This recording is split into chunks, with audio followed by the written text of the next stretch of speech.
Hello friend, Manjula रसोई घर में आपनुं स्वागत है। आज आप बनावीशुं नायलोन खमण। खमण बनावવાની રીત चालू करिए। बनावવાનું છે એમાં 200 ગ્રામ બેસન લીધું છે, એને ચાળવીને લીધું છે અને ખાંડ લીધી છે, મીઠું લીધું છે અને સોડા લીધા છે અને રાઈ લીધી છે અને લીલા મરચાં અને ધાણા લીધા છે વઘાર માટે। આપણે સૌ પ્રથમ પહેલાં છે ને આ લોટ ચાળવી લીધો છે, એ ચાળવીને આ બાઉલમાં લઈ લઈશું।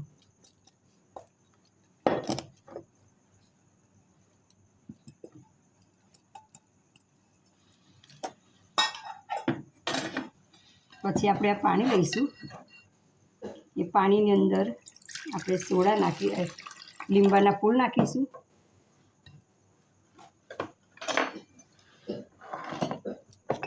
એક ચમચી લીંબાના ફૂલ નાખીશું,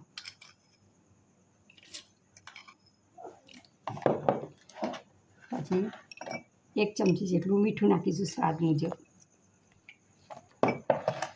અને 2 ચમચી ખાંડ નાખીશું।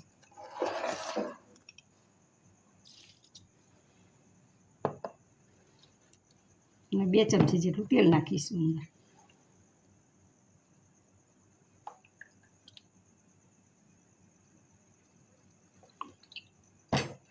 એટલે આ બધું ફેંદી લઈશું।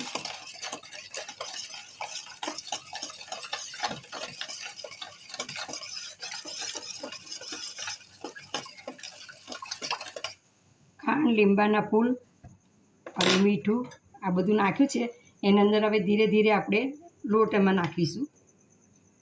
જોઈતા પ્રમાણમાં પાણી લઈશું, પછી જરૂર પડશે તો।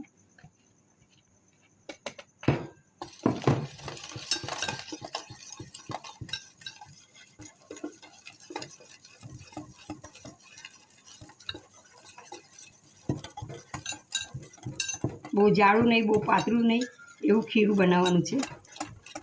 બેસન આપણે બધું નાખી દઈશું।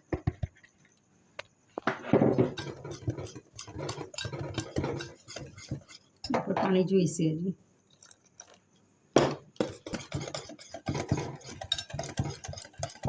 એના બેસનને ફેંદવાથી એમાં કણ થાય છે, એ કણથી જ એને ખમણ ફૂલી જાય છે, એટલે જેટલું બને એટલું ફેંદવાનું। 10 મિનિટ જેવું પાણી નાખ્યા પછી એને ફેંદવાનું છે, 10 મિનિટ માટે રેસ આપવાનું છે ને। જો આવી રીતના આવું રાખવાનું છે।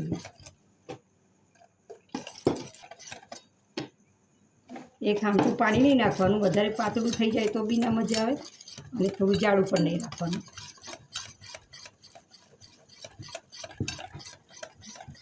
જો ચમચથી તમને બતાવું, આ રીતના આવું ખીરું રાખવાનું છે, આવું ધાર પડે એવું।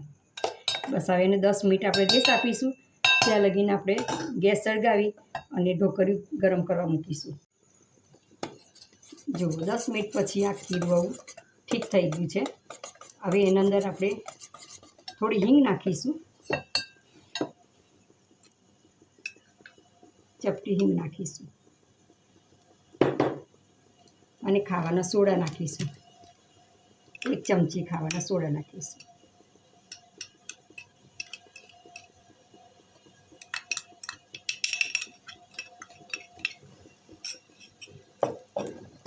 સેજ પાણી નાખીશું અને ફેંદીશું આપણે જ્યાં લગીને એનો આમ ઓછું ખીરું જેવું થઈ જશે, ઉભરો આવશે જોવાની અંદર। એક બાજુ ઢોકળિયામાં તેલ લગાવી અને આપણે અંદર પ્લેટ મૂકી દીધી છે અને 10 મિનિટ લગીને આવું ફેરવાનું છે। ફેંદ્યા પછી આવું થઈ જશે, એટલે પછી એમાં પ્લેટમાં રાની જોવાની અને નાખી દેવાની છે।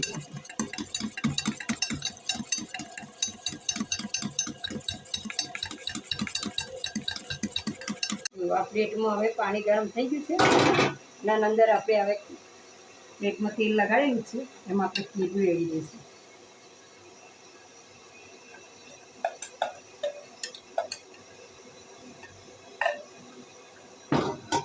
અને 20 થી 25 મિનિટ લગીને આપણે એને બાફીશું, પછી એનો વઘાર કરીશું।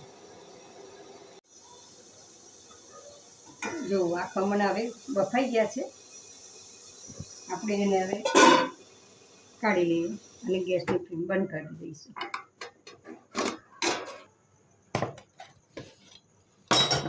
હવે એને 5 મિનિટ એને ઠંડા પડવા દઈશું.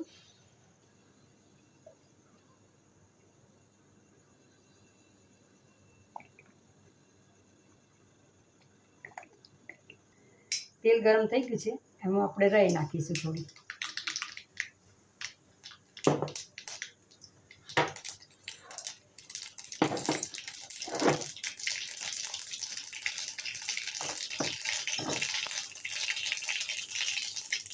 બે ત્રણ મરચાં નાખીશું.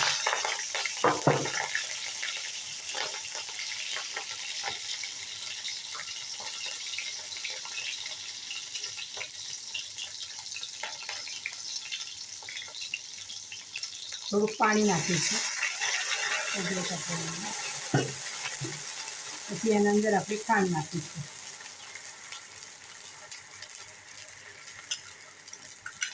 આપણે જેટલું ગળ્યું જોઈએ એ પ્રમાણે રાખવાનું. કોઈને વધારે ગળ્યા ખાય તો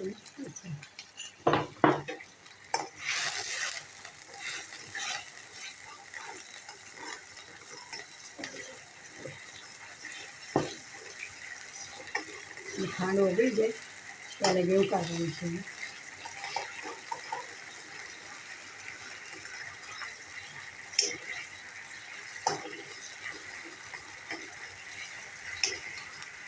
પાણી તૈયાર થઈ ગયું છે.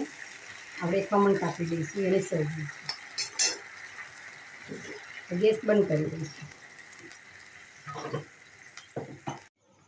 આપણને ગમતા કાપા પાડી અને ખમણ ઢોકળા કરીશું.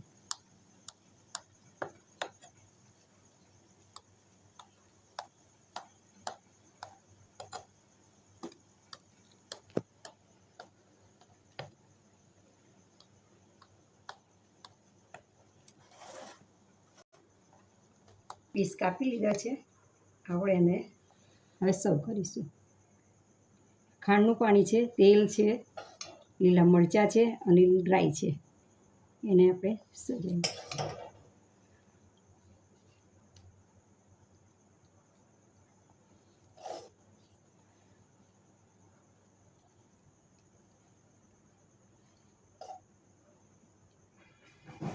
હવે એક પ્લેટમાં આપણે એને સજાવી દઈશું. હેલો ફ્રેન્ડ, જો આપણા ખમણ તૈયાર છે.